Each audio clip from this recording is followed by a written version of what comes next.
ইরানের আকাশসীমায় দ্বিতীয় F-35 যুদ্ধবিমান ভূপাতিত, পাইলট নিখোঁজ। ইসরায়েলের ড্রোন কারখানায় হামলা, ধ্বংসপ্রাপ্ত ইরানের নবনির্মিত বৃহৎ সেতু। ধ্বংসস্তূপে রঙের মেলা, সাদা কাগজে লেবানি শিশুদের নীরব প্রতিবাদ। ইরানের বুশেহর পরমাণু কেন্দ্র থেকে রুশ কর্মীদের সরিয়ে নিচ্ছে মস্কো। যুদ্ধের ছায় তীর্থযাত্রীহীন পবিত্র ভূমি জেরুজালেমের ঐতিহাসিক ওল্ড সিটিতে।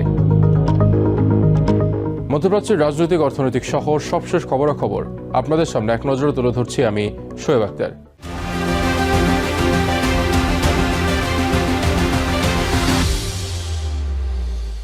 ইরানের আকাশ প্রতিরক্ষা বাহিনী আমেরিকার অন্তত দুটি উন্নত যুদ্ধবিমান ভূপাতিত করার দাবি করেছে, যার মধ্যে একটি অত্যাধুনিক F-35 মডেলের। ইরানি গণমাধ্যমের খবরে বলা হয়, ব্ল্যাক হক হেলিকপ্টার এবং একটি C-130 হারকিউলিস বিমানের সাহায্যে নিখোঁজ পাইলটকে অনুসন্ধানের ব্যর্থ প্রচেষ্টা করেছে পেন্টাগন। অন্যদিকে রয়টার্সকে দেয়া এক সাক্ষাৎকারে নাম প্রকাশে অনিচ্ছুক পেন্টাগনের একজন কর্মকর্তা একটি বিমান ভূপাতিত হওয়ার খবর নিশ্চিত করে নিখোঁজ পাইলটের সন্ধানে অভিযান চালানোর কথা জানিয়েছেন। আল জাজিরার মতে এই স্বীকৃতির ফলে ইরানি গণমাধ্যমের দাবি জোরালো হলো। এদিকে তেহরান জানায়, অপারেশন ট্রু প্রমিস 4 এর অংশ হিসেবে এদিন ইউনাইটেড আরব আমিরাতে US পাইলটদের একটি গোপন আস্তানাও ধ্বংস করা হয়েছে। চলমান এই সংঘাতে এ পর্যন্ত অন্তত 16টি MQ-9 রিপার ড্রোন এবং 3টি F-15 যুদ্ধবিমান হারিয়েছে ওয়াশিংটন। ইসরায়েলের পেতাহ টিকভা এলাকায় একটি ড্রোন তৈরির কারখানায় ক্ষেপণাস্ত্র হামলার দাবি করেছে ইরান। ইসরায়েলি সংবাদ মাধ্যম বা সামরিক বাহিনীর পক্ষ থেকে এই দাবির সত্যতা স্বীকার বা অস্বীকার কোনোটাই করা হয়নি। IDF এর দাবি, তাদের আকাশ প্রতিরক্ষা ব্যবস্থার মাধ্যমে ভূপাতিত একটি ইরানি ক্ষেপণাস্ত্রের ধ্বংসাবশেষ পরে একটি কারখানা মারাত্মকভাবে ক্ষতিগ্রস্ত হয়েছে। তবে ইরানি গণমাধ্যম নূর নিউজ জানিয়েছে, ধ্বংস হওয়া ভবনটি ইসরায়েলের একটি ড্রোন তৈরির কারখানা। অন্যদিকে তেহরানের সাথে কারাজ শহরের সংযোগকারী নবনির্মিত B-1 সেতুতে বিমান হামলা চালিয়েছে আমেরিকা। এই ঘটনায় ইরানের অন্তত 8 জন নিহত এবং 95 জন আহত হয়েছেন। ইসরায়েলের পেতা টিকভার শিল্পাঞ্চলীয় এলাকায় ইরানি ক্ষেপণাস্ত্রের আঘাতে একটি ভবনের বিভিন্ন অংশ ভেঙে চুরমার হয়ে গেছে। শুক্রবার প্রকাশিত ড্রোন ফুটেজে দেখা যায়, ভবনটির একাংশ পুরোপুরি ধসে পড়েছে। ইসরায়েল এটিকে একটি শিল্প ভবন বা ইন্ডাস্ট্রিয়াল বিল্ডিং দাবি করলেও ইরানি গণমাধ্যম নূর নিউজ জানিয়েছে, ধ্বংস হওয়া ভবনটি ইসরায়েলের একটি ড্রোন তৈরির কারখানা। এছাড়াও রাত থেকে শুক্রবার ভোর পর্যন্ত পেতা টিকভার পৃথক লক্ষ্যবস্তু এবং তেল আভিভ, রামাত গান সহ বিভিন্ন এলাকায় ইরানি ক্ষেপণাস্ত্র আঘাত হানে। ইসরায়েলি অ্যাম্বুলেন্স সার্ভিসের তথ্য মতে, ইরান ও লেবানন থেকে ছোড়া ক্ষেপণাস্ত্রের আঘাতে এ পর্যন্ত 19 জন ইসরায়েলি নিহত হয়েছেন। এছাড়া দক্ষিণ লেবাননে চলমান স্থল অভিযানে 10 জন ইসরায়েলি সেনা নিহত হওয়ার খবর নিশ্চিত করেছে সামরিক বাহিনী। বর্তমানে পেতা টিকভার ক্ষতিগ্রস্ত এলাকায় ধ্বংসস্তূপ সরানোর কাজ চলছে। অন্যদিকে ইরানের রাজধানী তেহরান ও পার্শ্ববর্তী শহর কারাজের সংযোগকারী নবনির্মিত B-1 সেতুতে বিমান হামলা চালিয়েছে পেন্টাগন। দেশটির সবচেয়ে উঁচু সেতু হিসেবে স্বীকৃত গুরুত্বপূর্ণ এই সেতুটি চলতি বছরেই যান চলাচলের জন্য উন্মুক্ত হওয়ার কথা ছিল। ইরানি সংবাদ মাধ্যমের তথ্য মতে, হামলায় অন্তত 8 জন নিহত এবং 95 জন আহত হয়েছেন। ভুক্তভোগীদের অভিযোগ, ট্রাম্প সাহায্যের মিথ্যা দাবি করে ইরানে দখলদারিত্ব ও বিভক্তি করতে চায়। আমার পায়ের নলার হাড় ভেঙে গেছে।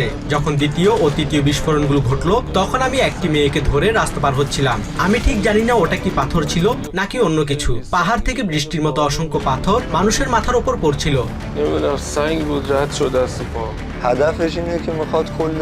ট্রাম্পের লক্ষ্য হলো পুরো ইরান দখল করা এবং আমাদের দেশকে টুকরো টুকরো করে বিভক্ত করে ফেলা। আমার মনে হয় না সে কোনো সাহায্য করতে এসেছে। যদি সাহায্য করতে আসতো, তবে তারা সাধারণ মানুষের উপর এভাবে চড়াও হতো কেন? আমার তত্ত্বাবধানে একটি মেরামতের দোকানে 30 জন কর্মচারী কাজ করত, কিন্তু আমি আজ এখানে এসে পড়েছি আর এখন আমার পুরো পরিবার চরম বিপদে। এই হামলার পর প্রেসিডেন্ট ডোনাল্ড ট্রাম্প হুঁশিয়ারি দিয়ে বলেছেন, ইরানের সেতু ও বিদ্যুৎ কেন্দ্র ধ্বংসের এটি কেবল শুরু। পরিস্থিতি নিয়ন্ত্রণে আনতে তেহরানকে দ্রুত প্রয়োজনীয় পদক্ষেপ নিতে হবে বলে সতর্ক করেন ট্রাম্প। তবে পাল্টা বিবৃতিতে ইরানের পররাষ্ট্রমন্ত্রী আব্বাস আরাকচি এই হামলার তীব্র নিন্দা জানিয়ে বলেছেন, অসম্পূর্ণ ও বেসামরিক স্থাপনায় হামলা চালিয়ে ইরানিদের আত্মসমর্পণ করানো সম্ভব হবে না। বর্তমানে দুর্ঘটনা কবলিত এলাকায় উদ্ধার তৎপরতা চলছে। Tasnim Tajin, TVN 24 news desk. Israeli বিমান হামলায় লেবানন যখন একটি পূর্ণাঙ্গ রণক্ষেত্র, সেই সময় শিশুদের প্রতিবাদের ভাষা এবং তাদের শৈশবকে রাঙিয়ে তুলতে ব্যতিক্রমী উদ্যোগ নিয়েছেন লেবানিজ শিল্পী ও প্রকাশক আবেদ আল কাদেরি। চলমান সংঘাতে লেবাননে ইতোমধ্যে প্রাণহানির পাশাপাশি 1 মিলিয়নেরও বেশি মানুষ এখন বাস্তুচ্যুত। যুদ্ধের এই ভয়াবহতা সবচেয়ে বেশি প্রভাব ফেলেছে শিশুদের কোমল মনে।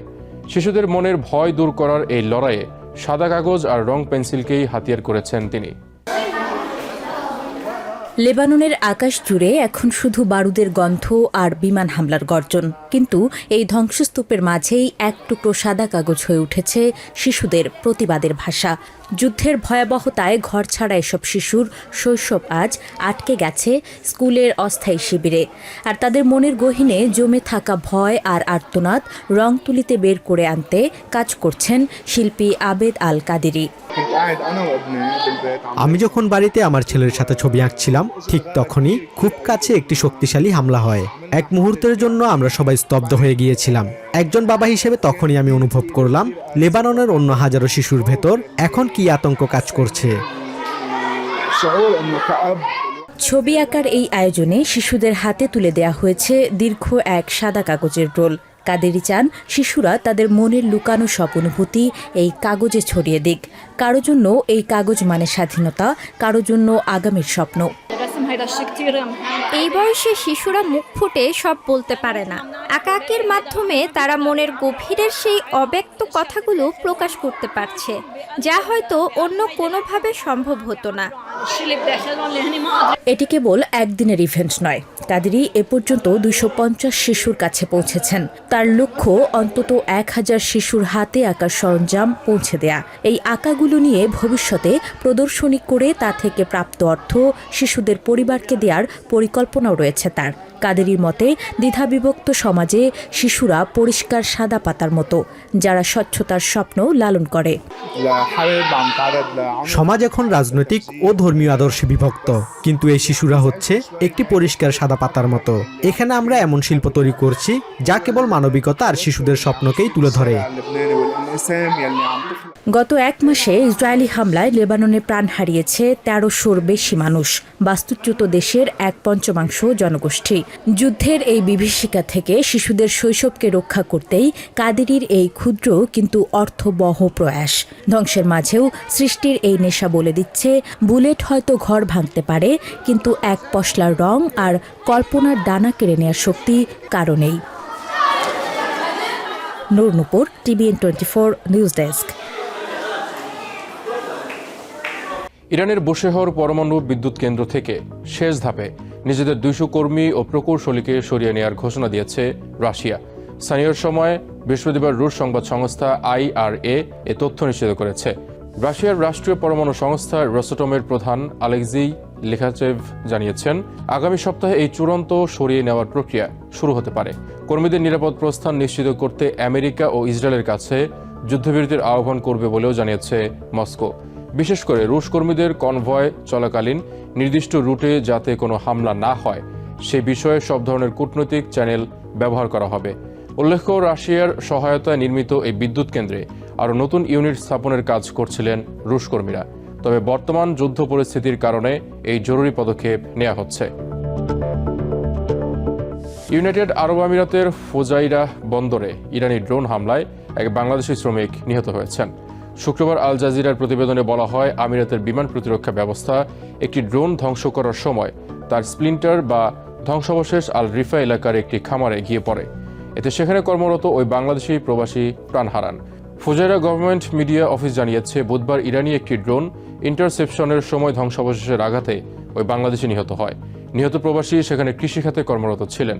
কর্তৃপক্ষ নিহতের পরিচয় গোপন রেখে জনসাধারণকে শান্ত থাকার পরামর্শ দিয়েছে। মধ্যপ্রাচ্য জুড়ে অস্থিরতার জেরে এবার ধর্মীয় আচার আয়োজন মলিন হয়ে দেখা দিয়েছে জেরুজালেমের ঐতিহাসিক ওল্ড সিটিতে।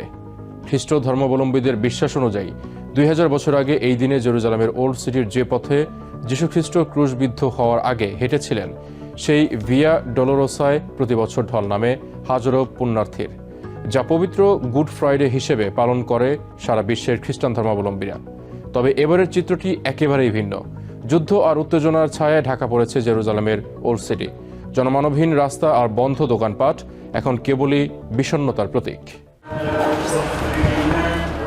উৎসবের দিনেও জনমানবহীন জেরুজালেমের প্রাচীন শহর, যেখানে প্রতি বছর গুড ফ্রাইডেতে তিল ধারণের জায়গা থাকে না, সেখানে এখন শুধুই নিস্তব্ধতা।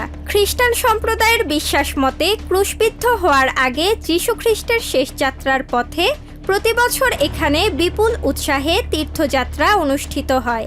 কিন্তু মধ্যপ্রাচ্য জুড়ে যুদ্ধের আঁচ লাগায় যীশুখ্রিস্টের পুণ্যভূমি এবার একেবারেই জনশূন্য। সাধারণত গুড ফ্রাইডেতে এখানে হাঁটাচলা করা কঠিন হয়ে পড়ে। সব জায়গায় প্রচুর ভিড় থাকে। চার্চ অব দ্য হোলি সেপালক্লারের চারপাশটা লোকে লোকারণ্য থাকে, কিন্তু এবার দেখুন সব ফাঁকা, এখানে কেউ নেই। ঐতিহাসিকভাবে ফ্রান্সিসকান সন্ন্যাসীদের নেতৃত্বে 14টি স্টেশন পেরিয়ে এই চার্চ অব দ্য হোলি সেপালক্লারে এসেই মিছিল শেষ হয়। কিন্তু গাজা থেকে শুরু হওয়া যুদ্ধ এখন আমেরিকা ও ইসরায়েলের যৌথ অভিযানে ইরান ও লেবানন পর্যন্ত বিস্তৃত হওয়ায় বন্ধ করে দেওয়া হয়েছে পুণ্যভূমির এই প্রধান গির্জাটিও। আমরা ছোট একটি দল নিয়ে এই পথে হাঁটার চেষ্টা করছি। 2000 বছর আগে মহামতি যিশু এই পথে ক্রুশ নিয়ে হেঁটেছিলেন, কিন্তু আজ আমরা চার্চ অব দ্য হোলি সেপাল ক্লাবের কাছে পৌঁছাতে পারবো কিনা জানি না, কারণ গির্জাটি বন্ধ। ওল্ড সিটির প্রতিটি মোড়ে এখন তীর্থযাত্রীর বদলে চোখে পড়ছে কড়া পাহারায় থাকা ইসরায়েলি নিরাপত্তা বাহিনীর সদস্যদের। ভিয়া ডলোরাসের 7ম স্টেশন, যেখানে যিশু দ্বিতীয়বার পড়ে গিয়েছিলেন বলে বিশ্বাস করা হয়, সেখানেও এখন বিরাজ করছে থমথমে পরিবেশ। স্থানীয় বাসিন্দারা বলছেন, 2000 বছর আগে যিশু যেভাবে একা হেঁটেছিলেন তার মৃত্যুর পথে, আজ যেন জেরুজালেমের বাসিন্দারাও তেমনই নিঃসঙ্গ। জেরুজালেমে শান্তি ফিরলে সারা বিশ্বে শান্তি ফিরবে। আমরা প্রার্থনা করি সামনের বছর যেন সব সংকট কেটে যায় এবং অলৌকিকভাবে হলেও এই পবিত্র সপ্তাহে যেন শান্তি নেমে আসে। মধ্যপ্রাচ্যে চলমান যুদ্ধ আর বিশেষ করে ট্রাম্প প্রশাসনের ইরান ও লেবাননের জ্বালানি স্থাপনায় হামলার হুমকি বিশ্বজুড়ে যে অস্থিরতা তৈরি করেছে, তার প্রভাব পড়েছে এই পবিত্র ভূমিতেও। তাই এই বসন্তের গুড ফ্রাইডেতে ঈসার মতো প্যালেস্টাইনের খ্রিস্টান সম্প্রদায়ের প্রার্থনা একটাই, যুদ্ধমুক্ত এক পৃথিবী যেখানে আবার মুখরিত হবে জেরুজালেমের অলিগলি।